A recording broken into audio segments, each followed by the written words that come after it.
ಲಕ್ಷ್ಮಿ ಅನುಗ್ರಹ ಪಡೆಯಲು ದಾರಿ 1. ಶುಕ್ರವಾರವನ್ನು ಲಕ್ಷ್ಮೀ ಆರಾಧನೆಗೆ ಸಮರ್ಪಿತ ದಿನವನ್ನಾಗಿ ಮಾಡಿ. ಶುಕ್ರವಾರವು ಶ್ರೀ ಮಹಾಲಕ್ಷ್ಮೀ ದೇವಿಗೆ ಅತ್ಯಂತ ಮಂಗಳಕರ ದಿನವೆಂದು ಪುರಾತನರು ತಿಳಿಸಿದ್ದಾರೆ. ಆ ದಿನ ಬೆಳಗ್ಗೆ ಮನೆಗೆ ಸ್ವಚ್ಛತೆ ಮಾಡುವುದು, ದೇವರ ಕೋಣೆಯಲ್ಲಿ ದೀಪ ಹಚ್ಚುವುದು, ಒಂದು ಹೂವನ್ನಾದರೂ ಸಮರ್ಪಿಸುವುದು ಇವು ಮನೆಯಲ್ಲಿ ಶಾಂತಿ, ಪ್ರಕಾಶ ಮತ್ತು ಶುಭಶಕ್ತಿಯನ್ನು ಹೆಚ್ಚಿಸುತ್ತವೆ.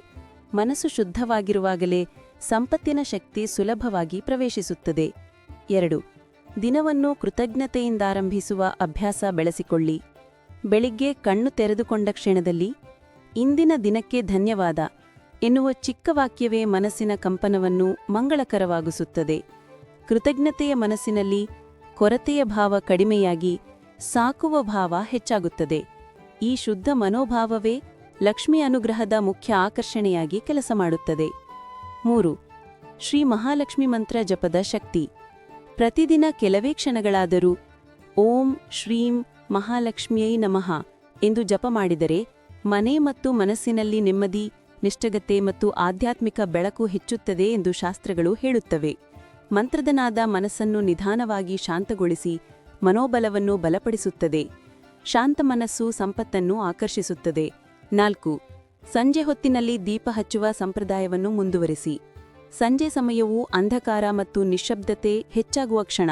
ಆ ಸಮಯದಲ್ಲಿ ಮನೆಯ ಪೂಜೆ ಕೋಣೆಯಲ್ಲಿ ಅಥವಾ ಮನೆಯ ಈಶಾನ್ಯ ಭಾಗದಲ್ಲಿ ಒಂದು ದೀಪ ಹಚ್ಚಿದರೆ ಮನೆಗೆ ಮಂಗಳಕರ ಪ್ರಕಾಶ, ಪ್ರೀತಿ ಮತ್ತು ಆಧ್ಯಾತ್ಮಿಕ ಉಷ್ಣತೆ ಹರಡುತ್ತದೆ. ಹಳೆಯ ಗ್ರಂಥಗಳ ಪ್ರಕಾರ ದೀಪದ ಜ್ವಾಲೆಯಲ್ಲಿ ಐಶ್ವರ್ಯದ ಶಕ್ತಿ ನೆಲೆಸುತ್ತದೆ.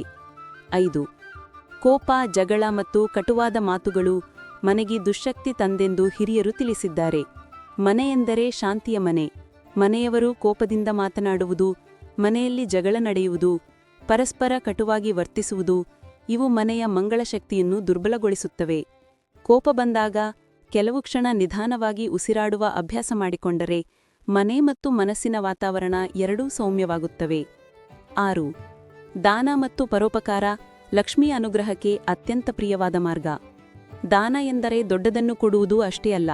ಸಾಧ್ಯವಾದ ಮಟ್ಟಿಗೆ ಹಸಿದವರಿಗೆ ಅನ್ನ, ತೀರ ಬಡವರಿಗೆ ಕೆಲವು ನಾಣ್ಯಗಳು, ನೋವು ಅನುಭವಿಸುವ ಪ್ರಾಣಿಗಳಿಗೆ ಕರುಣೆ ಇಂತಹ ಸಣ್ಣ ಸಹಾಯಗಳೇ ಅತ್ಯಂತ ಪವಿತ್ರ. ಕೊಡುವ ಕೈ ಎಂದರೆ ಪಡೆಯುವ ಕೈ. ದಯೆಯ ಹೃದಯವೇ ಶ್ರೀದೇವಿಯ ನಿಜವಾದ ಆಸನ. 7. ಮನೆಯಲ್ಲಿ ಹಳೆಯದು, ಒಡೆದದ್ದು, ದುರ್ವಾಸನೆ ಇರುವ ವಸ್ತುಗಳನ್ನು ಸಂಗ್ರಹಿಸಬೇಡಿ. ಅಶುದ್ಧ ವಸ್ತು, ಒಡೆದ ಪಾತ್ರೆ, ವರ್ಷಗಳ ಹಿಂದೆ ಹಾಕಿಟ್ಟಿದ್ದ ಬಳಕೆಯಿಲ್ಲದ ಸಾಮಾನುಗಳು ಇವು ಮನೆಯ ಶುಭಶಕ್ತಿಯನ್ನು ಕಡಿಮೆಯಾಗಿಸುತ್ತವೆ. ಸಂಪತ್ತು ಎಂದರೆ ಹರಿವು. ಮನೆಯನ್ನು ಸ್ವಲ್ಪ ಸ್ವಚ್ಛಗೊಳಿಸಿದರೂ ಅದರೊಳಗಿನ ಸುಸಂಪತ್ತಿನ ಶಕ್ತಿ ಜಾಗೃತವಾಗುತ್ತದೆ. 8. ರಾತ್ರಿ ಮಲಗುವ ಮೊದಲು ಮನಸ್ಸಿನಲ್ಲಿರುವ ನೋವು ಮತ್ತು ಬೇಸರವನ್ನು ಬಿಡುವುದಕ್ಕೆ ಅಭ್ಯಾಸ ಮಾಡಿ.